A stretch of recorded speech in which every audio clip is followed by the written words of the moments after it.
Big Brother, mainstream media, government cover-ups.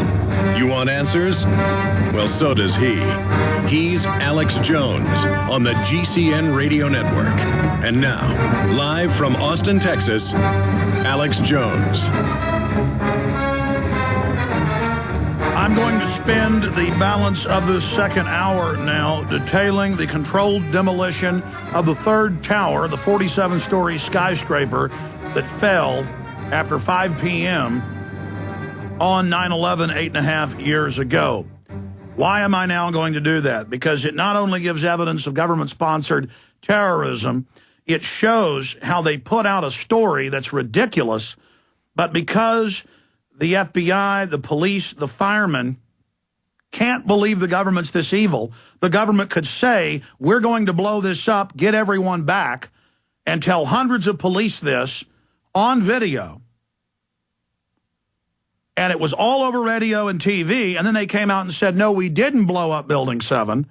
And then Larry Silverstein went on PBS a year and a half after the event and said, yes, we did give the order to pull or demolish Building 7. Then he got caught lying and saying, well, I meant getting firemen out, but firemen had been out for 5 hours. He said we gave the order to pull it and then watch the building come down. And we have all these police videos, all these interviews, all these newscasts where they said they were going to bring down Building 7. Then they changed the story and said, no, it's fallen on its own, perfectly in its own footprint. And then they did that early. They screwed up in the internal press release that was put out to CNN and BBC, and Building 7 was still standing for another hour after the CNN, 25 minutes after BBC. Then you hear the explosions, you see the blast, the building falls, there's police saying, get back, they're getting ready to bring down the building, they're about to blow it up, boom, it blows up and falls. And then they come out and tell the public that, no, we never said we were going to blow it up. That's a conspiracy theory. And then years later, they come back out and say, okay, we were talking about blowing it up that day, as if they could plant explosives in a building when it was on fire. Limited fires. But there's so many facets to this.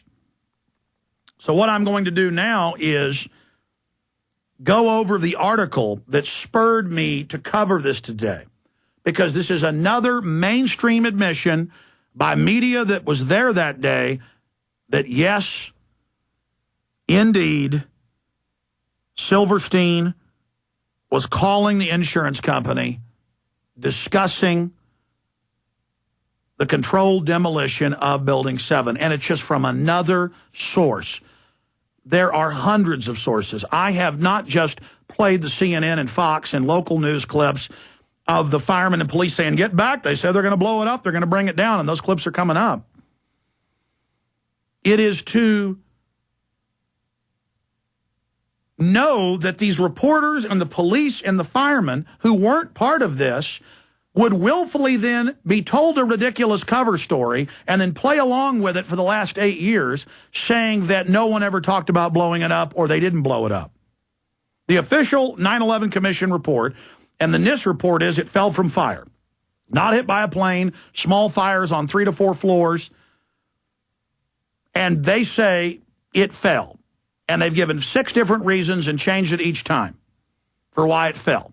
It had the CIA, FBI, IRS, Defense Intelligence, emergency management for the state, the county, and the city in that building. They were running tripod 2 drill, not in Building 7 that day. They'd moved to mobile command post the night before, and the deputy director of FEMA, Mr. Kennedy,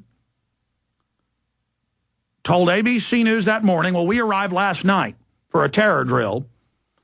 And then people said, well, what do you mean for a terror drill? And then he said, I was mistaken. And then it came out in congressional testimony they were running tripod 2 of the towers being attacked. So they moved out of 7 because they were running a simulated attack on 7. And then Giuliani that day admitted they were running drills. Then he said, oh, I never said that, despite the fact we have CBS, ABC, Fox, radio, TV.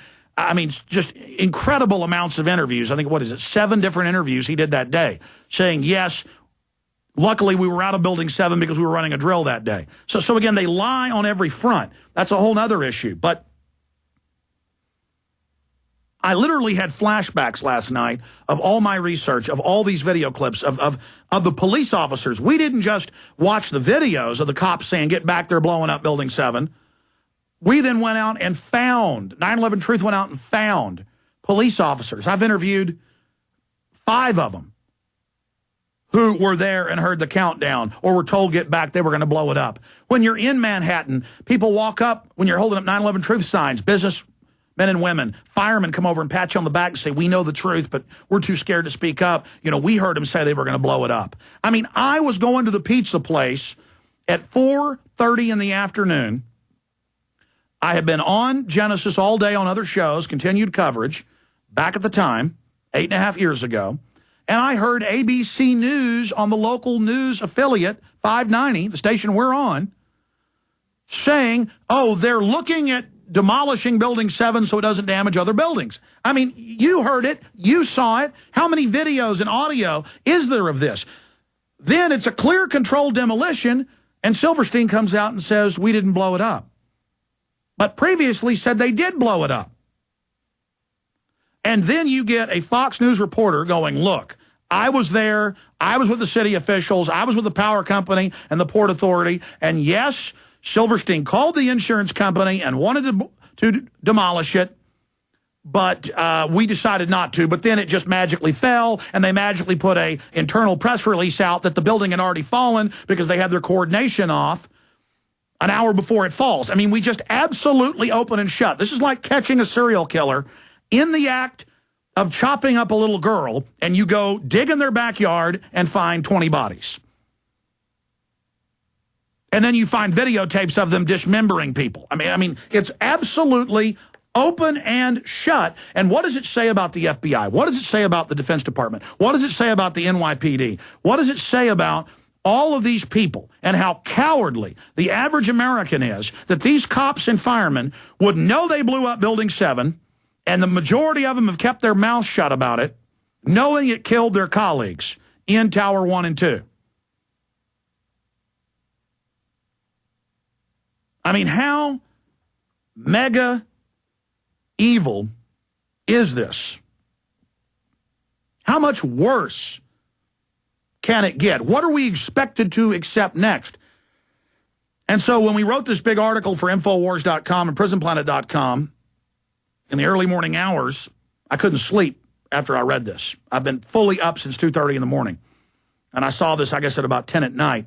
Fox News, because it literally caused flashbacks and an epiphany of further understanding that this is the system we live under. This is the New World Order control grid that they can steal our pension funds. They can steal $28 trillion in the last year and a half. They can lie about WMDs. They can launch new wars. They can lie about the Gulf of Tonkin.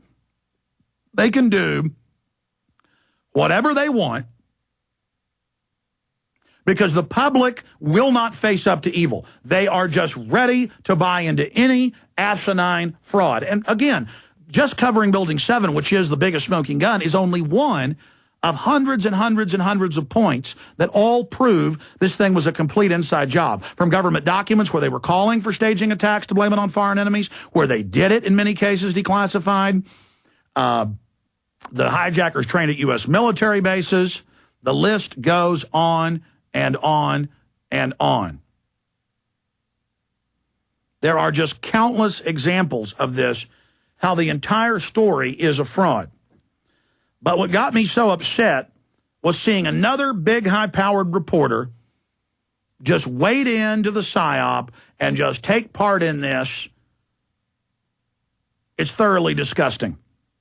This is Jeffrey Scott Shapiro. Shame on Jesse Ventura. The former Minnesota governor has discredited himself and dishonored and defamed his country. Our country's run by offshore banks. See, always the terrorist, always the bankers. They always invoke, oh, you're not patriotic. The former Minnesota governor has discredited himself and dishonored and defamed his country by promoting the mistaken view that our government was involved in September 11th attacks. Jesse Ventura should be ashamed of himself and embarrassed. No, we should be proud of his courage. The former Minnesota governor recently lent his political credentials to the discredited 9/11 truther movement by aligning and by alleging that the September 11th attacks were either planned or permitted by the United States government. During a March 10th interview with Barbara Walters on The View, Ventura implied that Bush-Cheney administration used 9/11 as a pretext to start the Iraq war under false pretenses. Well, we know they used it for that. We have the memos of Rumsfeld 5 minutes after saying, go major, go massive, say Iraq did it. I mean, Ventura apparently developed the theory after former Kennedy Johnson advisor Robert McNamara visited him at Harvard and allegedly admitted to him that the Gulf of Tonkin incident, which escalated the Vietnam War, never really happened. That's been declassified for 4 years. Ventura was at Harvard 4.5 years ago when this got declassified, so McNamara admitted it.